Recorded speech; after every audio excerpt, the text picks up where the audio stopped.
Et bonjour, j'espère que votre confinement se passe bien, je voulais prendre de vos nouvelles quand même. Alors on me demande souvent, en ce moment, est-ce que l'auto-hypnose ou l'hypnose peut servir pendant cette période de confinement? Donc a priori, oui, forcément. Être confiné, c'est être aux frontières de quelque chose. Être aux confins d'un territoire, c'est toucher les frontières d'un territoire. Donc le confinement, c'est être coincé entre nos propres frontières, celle de la maison en l'occurrence. Et il y a des gens qui supportent plus ou moins bien ça, évidemment. Il y a des gens qui sont occupés toute la journée, peut-être même plus que d'habitude. Et puis il y a les autres qui doivent juste attendre, laisser passer les journées.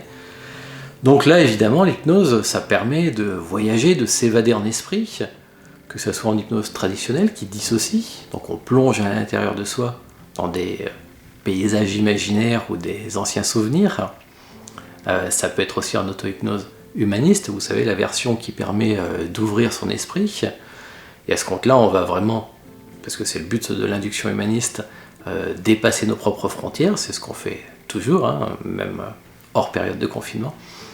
Donc on a une pensée en hypnose humaniste qui dit que finalement nos sens sont restreints et on ne voit pas tout de ce qui existe autour de nous, ne serait-ce que par nos limites biologiques, physiques. Donc en fermant les yeux, on va ouvrir notre esprit à d'autres mondes qui peuvent être imaginaires aussi, mais qui peuvent être tout à fait réels, comme la planète qui nous entoure, la vie qui nous entoure.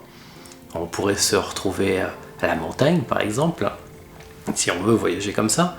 Donc non pas dans un souvenir, mais comme si on était à la fois chez nous et à la montagne. On pourrait être au bord de la mer, pourquoi pas.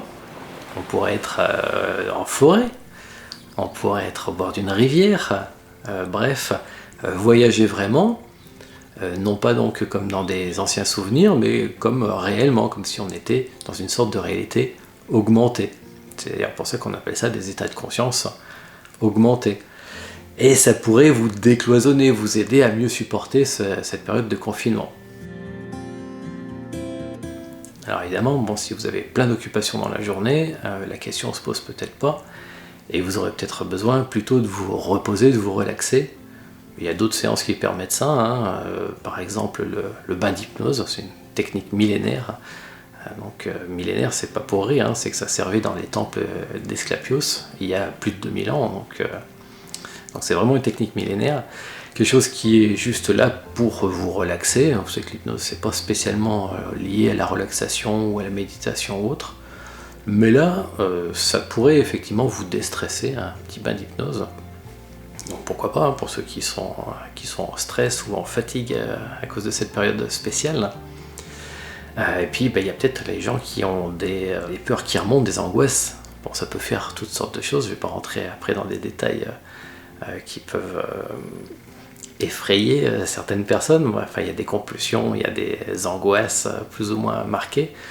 Et Patricia nous a fait une séance récemment qui pourrait vous aider à ce propos. Il y en a d'autres qu'elle a fait également par le passé qui pourraient vous être utiles. Donc oui, effectivement, l'auto-hypnose, l'hypnose, ça peut vous aider à supporter cette drôle de période en attendant que ça finisse. On en a pris une petite rallonge là, mais bon, il vous reste moins d'un mois à tenir.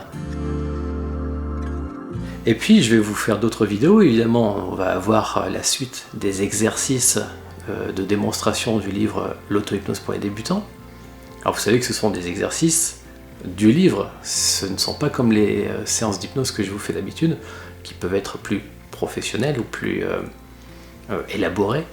Ce sont vraiment les démonstrations de techniques d'un livre qui est destiné à des personnes débutantes. Ça fait quand même des séances, j'espère pour vous, agréables, mais vous comprenez qu'elles sont limitées dans le sens où ce sont des applications pour des personnes qui commencent à pratiquer. Il ne faut pas que ça soit trop compliqué, quoi.